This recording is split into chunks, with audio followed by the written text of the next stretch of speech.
اعوذ باللہ من الشیطان الرجیم بسم اللہ الرحمن الرحیم رب اشرح لی صدری ویسر لی امری واحلل عقدۃ من لسانی یفقہوا قولی رب زدنی علما رب زدنی علما رب زدنی علما۔ السلام علیکم بچوں، آج ہم اپنی اردو کی کتاب میں سبق نمبر 2 پڑھیں گے، تو چلیے پڑھائی کا آغاز کرتے ہیں۔ بچوں صفحہ نمبر 6 اپنی کتاب کا صفحہ نمبر 6 نکالیے اور اس پر سبق نمبر 2 نعت دیا گیا ہے۔ سبق نمبر 2 نعت ایسی نظم کو کہتے ہیں جس میں حضور صلی اللہ علیہ وآلہ وسلم کی تعریف بیان کی جائے۔ جیسے حمد میں اللہ تعالیٰ کی تعریف بیان کی جاتی ہے، بالکل اسی طرح نعت میں حضور صلی اللہ علیہ وآلہ وسلم کی تعریف بیان کی جاتی ہے۔ تو چلیے میں پڑھتی ہوں، آپ توجہ سے سنیے گا۔ نبی دوسرے پیشوا بن کے آئے، محمد مگر مصطفیٰ بن کے آئے۔ وہ مکہ کی سختی وہ طائف کا منظر، محمد خدا کی رضا بن کے آئے۔ امیروں کو راز اخوت بتایا، غریبوں کے حاجت روا بن کے آئے۔ نجاشی بھی خادم ابوذر بھی خادم، وہ سلطان شاہ و گدا بن کے آئے۔ اس میں بچوں شاعر بتا رہے ہیں، اس نظم کے شاعر جو ہیں وہ ہیں ماہر القادری۔ اس میں ماہر القادری بتا رہے ہیں کہ نبی دوسرے، یعنی کہ جو اور انبیاء اس دنیا میں آئے ہیں، جو دوسرے نبی اس دنیا میں آ چکے تھے، یعنی آپ کو پتہ ہے کہ 1,24,000 پیغمبر اس دنیا میں آئے ہیں، تو نبی دوسرے پیشوا بن کے آئے، یعنی کہ نبی جو دوسرے نبی جو آئے ہیں وہ ہمارے امام بن کر آئے، اللہ تعالیٰ کا پیغام لے کر آئے، اور حضور صلی اللہ علیہ وآلہ وسلم جو ہیں وہ مصطفیٰ بن کے آئے، یعنی وہ دونوں جہان کے پیغمبر بن کر آئے، اللہ تعالیٰ کے آخری نبی بن کر آئے، اور آپ صلی اللہ علیہ وسلم خاتم النبیین ہیں، یعنی کہ آپ پر نبوت ختم ہو گئی اور اسلام یعنی ہمارا دین مکمل ہوا۔ تو شاعر اس میں یہ کہہ رہے ہیں کہ دوسرے نبی جب آئے تو وہ راہ ہدایت کے لیے آئے، انہوں نے لوگوں کو اللہ کا اور ہدایت کا رستہ بتایا، اور لیکن محمد صلی اللہ علیہ وسلم ہمارے آخری نبی بن کر آئے جن پر دین مکمل ہوا، اور اس کے بعد نہ کوئی نبی آئے گا اور نہ ہی کوئی دوسرا دین۔ وہ مکہ کی سختی وہ طائف کا منظر، محمد خدا کی رضا بن کے آئے۔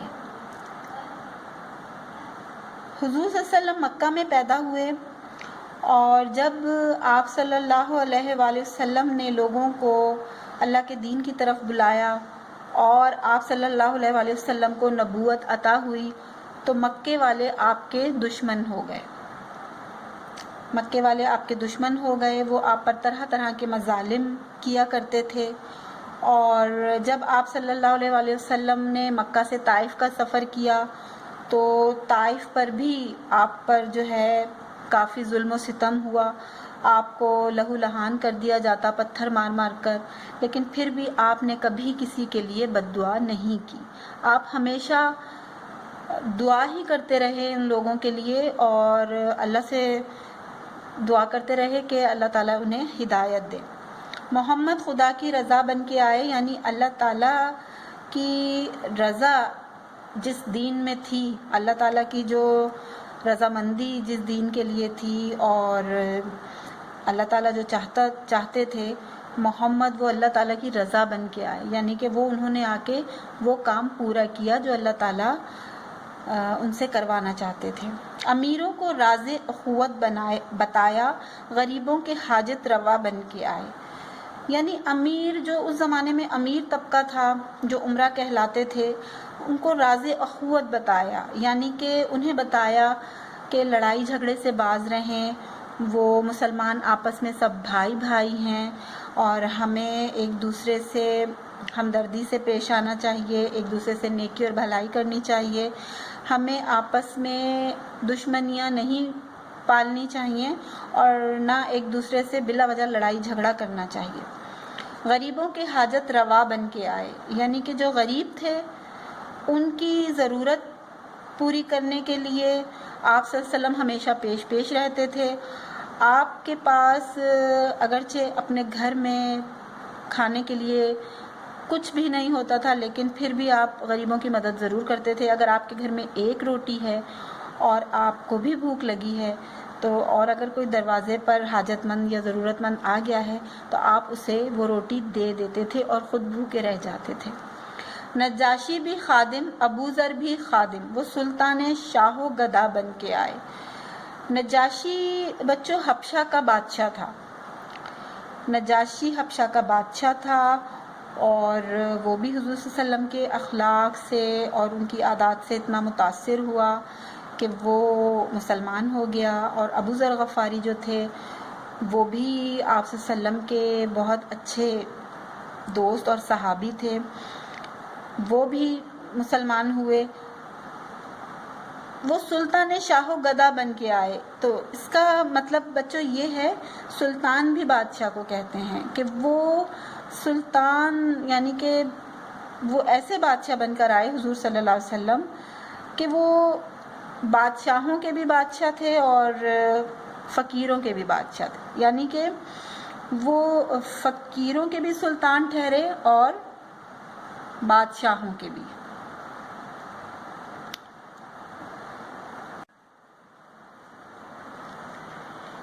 شکستہ دلوں کو محبت سے جوڑا، دھڑکتے دلوں کی صدا بن کے آئے. کہیں بدر و خندق میں فوجیں لڑائیں، کہیں صلح کا سلسلہ بن کے آئے. زمانے کی سوکھی ہوئی کھیتیوں پر گھٹا بن کے برسے ہوا بن کے آئے. انہی کی محبت ہے ایمان ماہر جو کونین کا مدعا بن کے آئے. شکستہ دلوں کو محبت سے جوڑا، یعنی جو شکستہ دل تھے، مایوس ہوئے تھے، جن کے دل ٹوٹ چکے تھے، ان کو حضور صلی اللہ علیہ وسلم نے محبت سے جوڑا. یعنی کہ لوگوں کی نفرتیں ختم کیں، لوگوں کے دلوں کو آپس میں ملایا اور ان میں محبتیں پیدا کی. دھڑکتے دلوں کی صدا بن کے آئے، یعنی جو دل اپنی پریشانیوں سے اور اپنے حالات سے جو دل ٹوٹ چکے تھے ان کی آواز بنے. یعنی جو لوگ چاہتے تھے کہ اچھی اخلاق اس دنیا میں اپنائے جائیں تو آپ صلی اللہ علیہ وسلم ان کی آواز بنے. آپ نے ان کو سچائی کا سیدھا راستہ دکھایا. کہیں بدر و خندق میں فوجیں لڑائیں. بدر و خندق بچوں آپ کو پتہ ہے کہ غزوہ بدر اور غزوہ خندق یہاں پر مراد ہے. یعنی کہ غزوہ بدر کی لڑائی اور غزوہ خندق کی لڑائی آپ پچھلی کلاس میں پڑھ چکے ہیں. تو یہاں پر وہی ذکر ہے کہ کہیں جب ضرورت پڑی تو انہوں نے جنگوں میں فوجیں بھی لڑائیں. کہیں صلح کا سلسلہ بن کے آئے، اور جہاں کہیں انہیں مناسب لگا کہ یہاں پر صلح جوئی سے کام نکل سکتا ہے یا صلح کرنا یہاں پر ہمارے لیے مناسب ہے، وہاں انہوں نے صلح کا سلسلہ اپنایا. مثلا صلح حدیبیہ ہوئی تھی، اس کے بارے میں بچوں آپ پڑھیں گے، تو وہاں پر انہوں نے صلح کا پیغام بھیجا. زمانے کی سوکھی ہوئی کھیتیوں پر گھٹا بن کے برسے ہوا بن کے آئے. یعنی یہاں پر شاعر کی مراد ہے کہ زمانے میں جو جہالت تھی، زمانے میں جو بے راروی تھی، ہر طرف جہالت کا دور تھا، لوگ اپنی بیٹیوں کو زندہ دفن کر دیتے تھے اور تعلیم کا کوئی ان کا سلسلہ نہیں تھا. تو یہاں پر یہ مراد ہے کہ زمانے کی سوکھی ہوئی کھیتیوں پر گھٹا بن کے برسے ہوا بن کے آئے. یعنی آپ صلی اللہ علیہ وآلہ وسلم نے ان کو علم عطا فرمایا اور ان کو علم سے سیراب کیا، ان کو سیدھا سچا نیک اور سچائی کا راستہ دکھایا، ان کو اللہ پر توکل کرنا سکھایا۔ تو آپ صلی اللہ علیہ وآلہ وسلم نے جو ہے ان کی زندگی بالکل بدل دی۔ انہی کی محبت ہے ایمان ماہر جو کونین کا مدعا بن کے آئے۔ یہاں پر شاعر جو ہیں وہ اپنے آپ سے مخاطب ہے کہ انہی کی محبت ہے ایمان، یعنی ہمارا ایمان ہے اللہ ایک ہے، حضور صلی اللہ علیہ وآلہ وسلم اللہ کے رسول ہیں، اور ان کی محبت ہمارے دلوں میں قائم رہنی چاہیے، ان کی محبت ہمارے دلوں میں مضبوط ہونی چاہیے۔ تو ہمارا ایمان ہونا چاہیے حضور صلی اللہ علیہ وسلم سے محبت کرنا، جو کونین کا مدعا بن کے آئے، یعنی جو دونوں جہان کا مدعا، یعنی کہ جو دونوں جہان کا جو ہم چاہ رہے ہیں، مطلب جو ہم بیان کرنا چاہ رہے ہیں، وہ ان کا مدعا بن کے آئے، یعنی کہ ان کی آواز بن کے آئے۔ آپ صلی اللہ علیہ وآلہ وسلم جو اللہ تعالیٰ جو چاہ رہے تھے وہ اللہ تعالیٰ کا پیغام لے کر اس دنیا میں آئے، اور اس دنیا میں انہوں نے اللہ تعالیٰ کا پیغام پہنچایا۔ تو بچوں یہ نعت یقیناً آپ کی سمجھ میں آ گیا ہوگا کہ اس میں شاعر حضور صلی اللہ علیہ وسلم کی تعریف کس طرح سے بیان کر رہے ہیں۔ تو اب چلتے ہیں اپنے کام کی جانب۔